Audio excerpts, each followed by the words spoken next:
এগিয়ে যান, সামনেই থাকবো একদম, কোনো চিন্তা নেই। আপনি পথ দেখালে আমরা পেছনে আছি। সামলান। জয় গৌরাঙ্গ মহাপ্রভু কি জয়, গৌরাঙ্গ মহাপ্রভু কি জয়। প্রথম বুঝতে পারেন এই জিনিসের দাম কোথায় পাচ্ছে। একটা জিনিস মনে রাখবে, চোর যদি আপনার হেসেলে ঢুকে থাকে যেমন দেখে যেমন না ঢোকার ব্যবস্থা করে।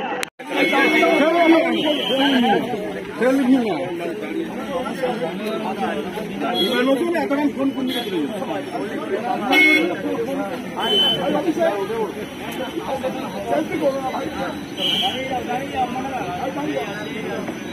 প্রচার করবে না।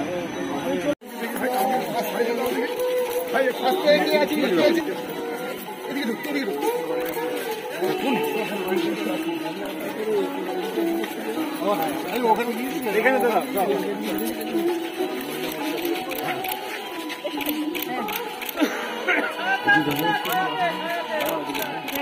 ঠিক ঠিক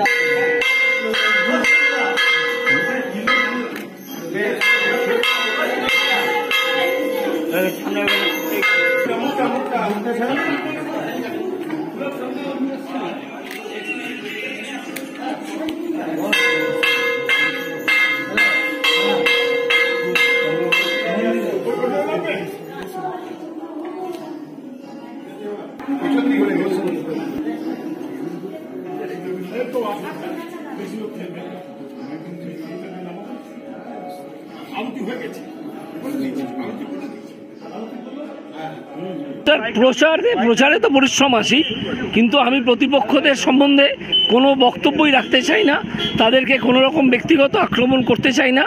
আমি চাই যে একটা মান বজায় থাক প্রচারে, এবং সেইভাবেই আমরা সবাই গণতন্ত্রের এই যে উৎসব সেখানে অংশগ্রহণ করি এবং একটা ভদ্রতা সভ্যতা বজায় রেখে। কিছু কী হবে এক কথায় যদি বলতে হয় তাহলে সবকো সাথ সবকা বিকাশ। বলছি তমলুক লোকসভা না আর আদার্স লোকসভাও তো প্রচারে থাকবেন আপনি? যদি দায়িত্ব দেওয়া হয় নিশ্চয়ই যাবো, যেতেই হবে। ডায়মন্ড হারবারে প্রচারে যাবেন? হ্যাঁ, কেন যাবো না, কেন যাবো। কাজ কি করবেন জিতবে সেটা এখনো ডিসাইড করিনি, আগে পুরো কথাবার্তাটা হোক, সব প্রচার কর্মসূচি তৈরি হোক, তারপর আমি নিশ্চয়ই তমলুকের সুবিধে অসুবিধে তমলুকের মানুষজনের সঙ্গে কথা বলে বুঝে নেব।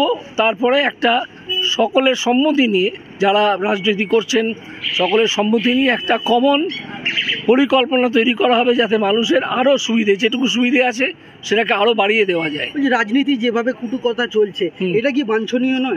একেবারেই বাঞ্ছনীয় নয়, কটু কথা বাঞ্ছনীয়ই নয়। রাজনীতিতে অসভ্যতা চলে না, এটা একটা গণতন্ত্র, এখানে ভদ্রভাবে কথাবার্তা বলতে হবে সকলকেই। সে যে তার যেরকম শিক্ষা দীক্ষা আপব্রিঙ্গিং যেরকমই হোক না কেন, তাকে শিখে নিতে হবে। যেখানে দিলীপ ঘোষ আজকে মুখ্যমন্ত্রী সম্পর্কে কিছু কথা শোনা গেল, না কি বলেছেন আমি এখনো শুনিনি, সুতরাং সে না শুনে আমি কোনো মন্তব্য। অসম্ভব ভালো অনুভূতি, কারণ এখানের সব মানুষ, সব কর্মী আমাকে যেভাবে বুকে টেনে নিয়েছেন নিজেদের লোক মনে করে, তাতে আমি অভিভূত এবং আমি তমলুকের মতো একটা ঐতিহ্যময় জায়গায় প্রার্থী হতে পেরে আমি অত্যন্ত গর্বিত। তমলুকের দীর্ঘ ইতিহাস, সেই ইতিহাসের কথা একদিন আপনাদের সঙ্গে আলোচনা করা যাবে, এক্ষুনি তার পরিসর নেই, কিন্তু তমলুকের দিকে তাকালে বোঝা যায় যে তমলুক কত কালচার একটা জায়গা। তখনও কলকাতা তৈরি হয়নি যখন, তো এই যে এখানে যে এটা দেখলেন, এই যে 500-550 বছরের গাছ, ঠিক আছে, এই সবগুলো সাক্ষী দেয় যে তমলুকের কালচারটা কী। এবং তমলুকের মানুষ অত্যন্ত শিক্ষিত মানুষ, তারা অত্যন্ত মননশীলতা তাদের আছে, তারা বোঝেন কোনটা ভালো কোনটা মন্দ।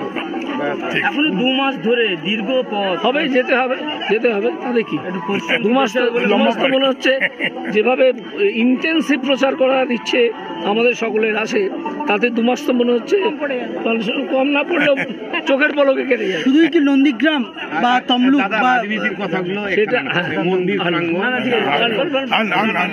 বিজ্ঞাপনের চমক নয়, আছে আগামী দিনের প্রতিশ্রুতি, মানে কর ফ্যাশন। ছেলেদের যাবতীয় নিত্য নতুন পোশাকের বিপুল সম্ভার নিয়ে নবরূপে সজ্জিত কর ফ্যাশন। বিশেষ করে মনে রাখবেন, আমাদের নতুন সংযোজন ছোট ছেলেদের পোশাকের বিপুল সম্ভার। আমাদের ঠিকানা ময়না রবিবারের বাজার।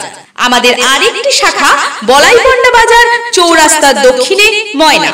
মনের মতন পোশাক মানেই কর ফ্যাশন।